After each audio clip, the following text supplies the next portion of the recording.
Hey, what's going on, everybody? It's Mark from Solar Games. Today we're going to do a little bit different video, a little bit of history about me and how I got started in this whole thing.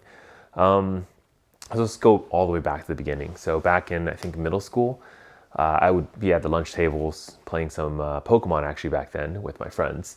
And at one point, one of my friends says, "Hey, do you want to play Magic?" Of course, I didn't have a deck. So I said, "Well, how do we do this? Because I don't have a deck." He says, "Why don't we do this? Let's play Pokemon, and then if you were to win, normally for Pokemon, you win the prizes that you pick up. So this is basically like antes from your opponent. So what he anteed up instead of the prizes from his Pokemon deck was Magic. Well, I won the game. I won his entire deck, and this is just some like basic deck that I got from him.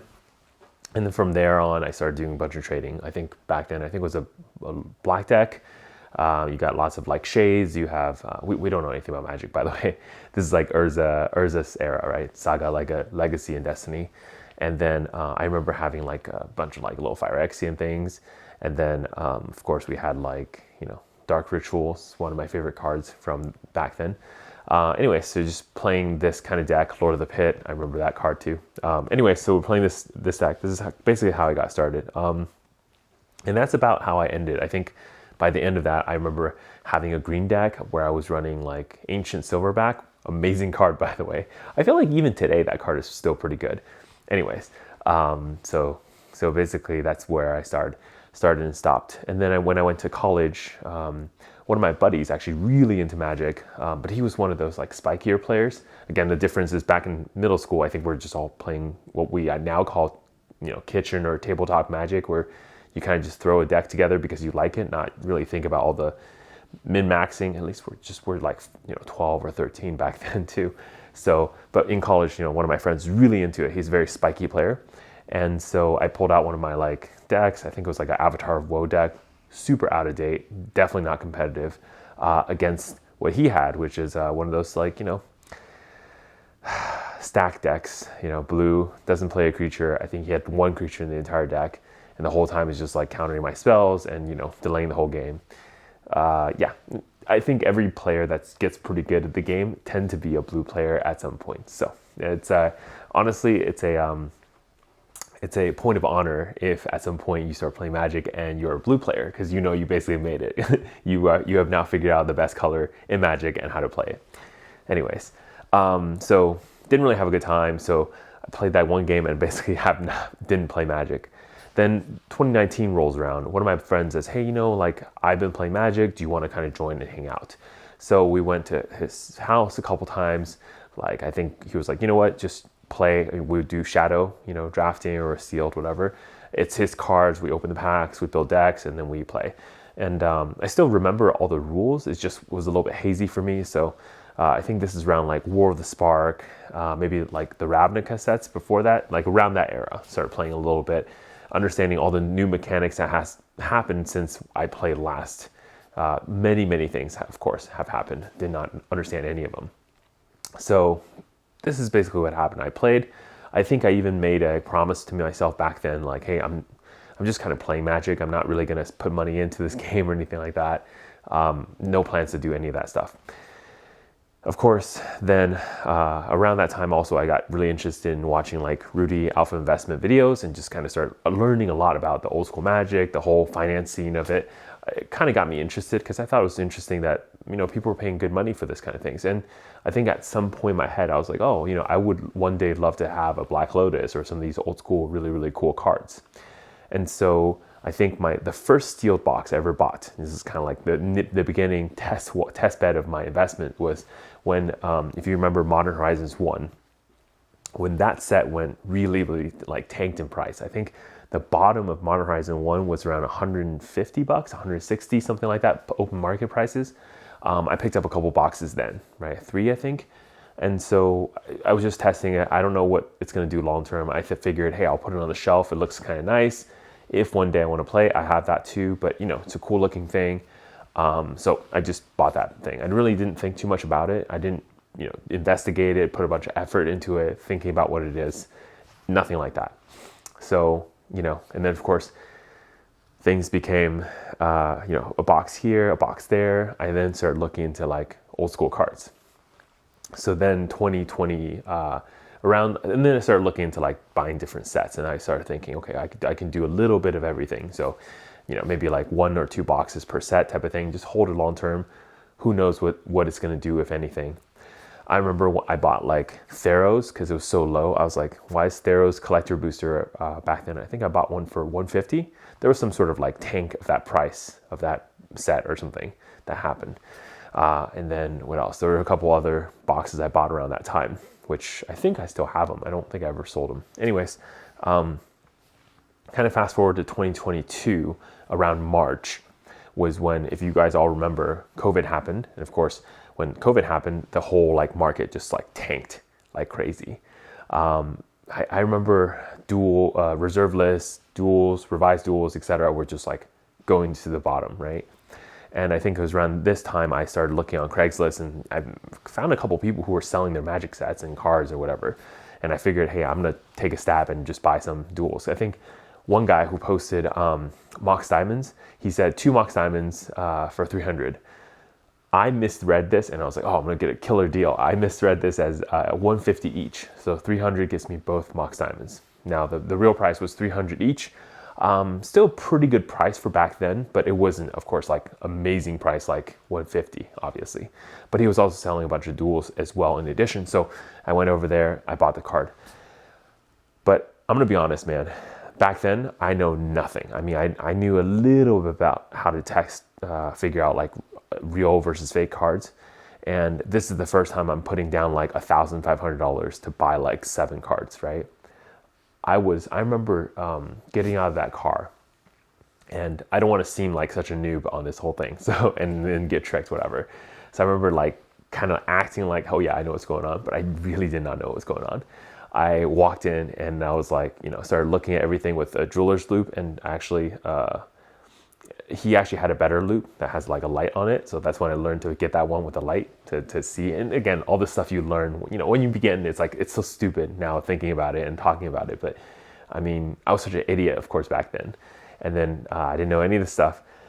I looked through, I think I spent like a good maybe 2 hours looking through 7 cards. I was so scared, panicking, basically. Like, what if I buy the wrong card? What if it's a fake? Anyways, go through the whole thing. One of his Mox Diamonds was in a case, actually. I think it was, I believe it was BGS cased. I think it was BGS 8 with whatever subgrade. I don't remember the subgrades anymore, but I just remember like it was my first like cased card as well, graded card. And I was like, wow, this is kind of cool, right? Just never had it before. So it's kind of interesting that I finally got a graded card. It was just fun.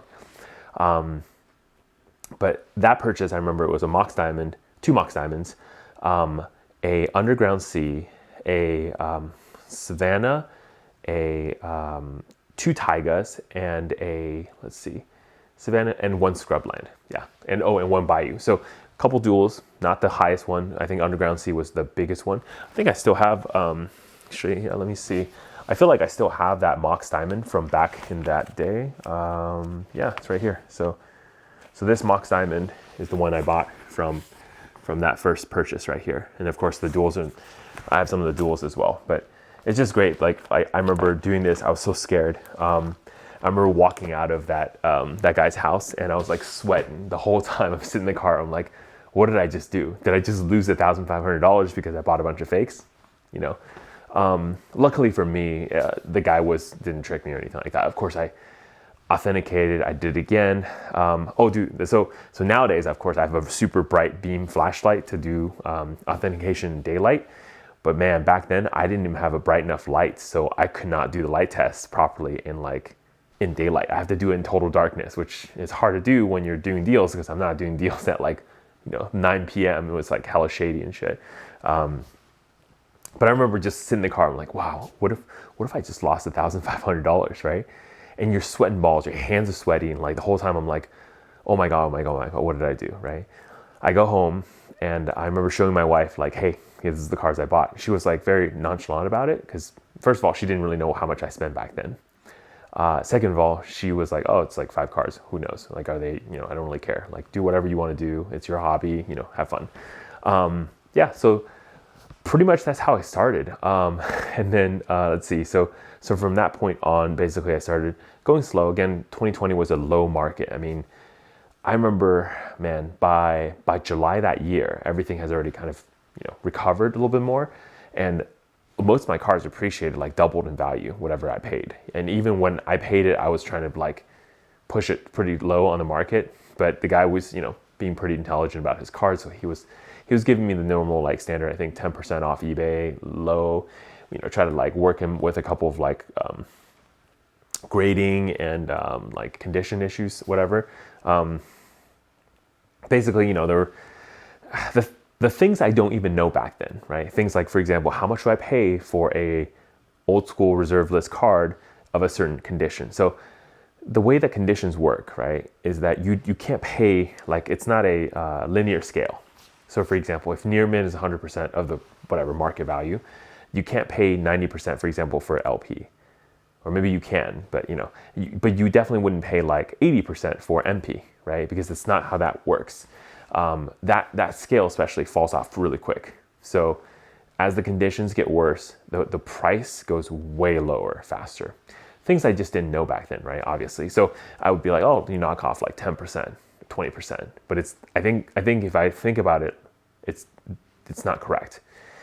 But here's the really beautiful thing about this, right? So by July, I've already bought a couple other collections, whatever. So I started getting like more into it, especially now that I have like cards I can use as verification. Again, this is why you have to build yourself a verification folder before you start. If you have a friend who have all these cards, old school cards, and they're able to sell you a set for like pretty cheap, so you can do your own verifications, that's great. But if you don't have that, I would highly recommend buying something, some of these real cards, and then use that as verification. Once you have a couple cards to verify with, you'll feel so much more comfortable buying a lot of these old school cards.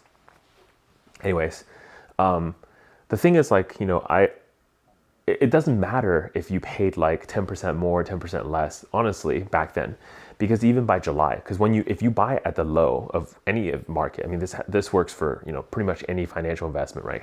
Whether it be real estate, stocks, housing, collectibles, whatever. If there's a point where you're purchasing at what would be a low or like the bottom, it really doesn't matter what you pay, low or higher than what you should be paying, because when it does recover, then you don't really care about that. Of course, like if you don't believe in the thing long term, you shouldn't even put your money into it anyways, right? So of course, when I purchased this and spent $1,500, I was already pretty sure that this is something I really enjoy. This is something that I'm willing to kind of go long term with. Like I'm talking 20, 30, 40, 50 years. And that's really important. You have to have that kind of like mindset of understanding that if you're going to spend serious money on these things, and this of course exclude all the people who kind of started earlier where you bought your duels for $10 each, right? Obviously, you're not really that invested anyways. Sure, you have cards that are worth a lot of money now, but if you just lost them, to you, the loss was like $10, and 20 years of time, basically. The difference, of course, for younger generation is that they're probably paying, $300, $400, $500. And so they have to be able to make sure that those cards are of the value that they're buying and that long-term it's going to be okay. So the way I always tell myself whenever I do these kind of things is, be sure that you're okay with the purchase. Be sure that you're okay with what you have. Are you going to have fun? For example, like I remember when I first bought these sets of cards, reserve list cards I really liked, I would sometimes on Saturday just like flip through the binders and look through them. And it brings me a lot of joy just to have that. It's the same type of joy if you listen to, good music or like enjoy a nice piece of art, etc. It's that kind of joy for me. Now, again, if you're just here to flip the cards and things like that, especially some of these old school cards, high value, high ticket numbers cards, unless you're purchasing way below the market, after seller fees, insurance, whatever you're going to be doing to ship the cards and sell it, you're not really making that much money. So my recommendation, if you're trying to do flips and stuff, don't buy old school cards. Those are more for people who are willing to kind of like ride out the market sometimes. And the second part is maybe don't do that initially because you want to go slow, right? Some of these cards, you may be at the peak and you don't know that. And you're buying, for example, Underground Sea at $1,000. Now, I got lucky. Had I invested maybe in 2019, end of 2019, I might have been really screwed because, I bought into a high market. Again, it's like kind of just a luck thing. I happened to be at a point where Magic was pretty low and it worked out long term for me. So, part of it is like, look at the cycle, do a bunch of research before you jump in, which is very, very helpful. Again, all the stupid things I did back then, right? Actually, now this video is getting a little long. But anyways, that's pretty much how I started. I guess the other story I will tell is, I think the second big purchase I made was over like, I think $2,000 something dollars. And it was with this gentleman where I bought a bunch of like bulk cards, like a full stack of them. And I actually had I bought a Tabernacle from him, Legends. And I think it was like 3 Underground Seas or 4 Underground Seas. I think it was 4, but one of them was very, very heavily played. So I actually sold that card at a later point because I don't really want to hold a lot of like really heavily played. Plus I have a good set of UGSs anyway, so I really didn't need to have that card in my collection anymore. So I got rid of one of them. But I mean, I spent, again, it's like $2,000, same thing. I mean, when you spend that kind of money, there's always that like rush of like, oh, what if I did something wrong? What if I bought the wrong card, etc. That really just stays with you. I think it never really leaves. And I think that's one of the really interesting parts, and why I do this is because I like that rush. I like that exhilarating feeling, especially buying large collections. There's always this feeling of like you're a treasure hunter, like you can like maybe find something cool, etc. The other part that really interests me a lot of times is buying large collections. I have experience of like almost like you're living through somebody else's memory. It sounds really cheesy, but it's actually kind of interesting, right? You look through and you're like, oh, look at these cards that were really, really heavily played. It's like what people were playing back then. And sure, maybe a card that isn't worth anything now, but back then everyone's like, oh man, this is the card, right? This is the absolute like craziest card. I remember like Crawlworm, right? These kind of cards that were just like really, really good back then, but now nobody would ever play them. It's just fun to kind of relive that magic history, magic, experience of like, hey, what were people playing back then? So that's how I started, and that's a little bit history of where I came from. So I hope you enjoyed that. It's, not really like the type of content I normally make, but I do want to share a little bit about these kind of things from time to time. So see you later. It's Mark, Solar Games. Bye.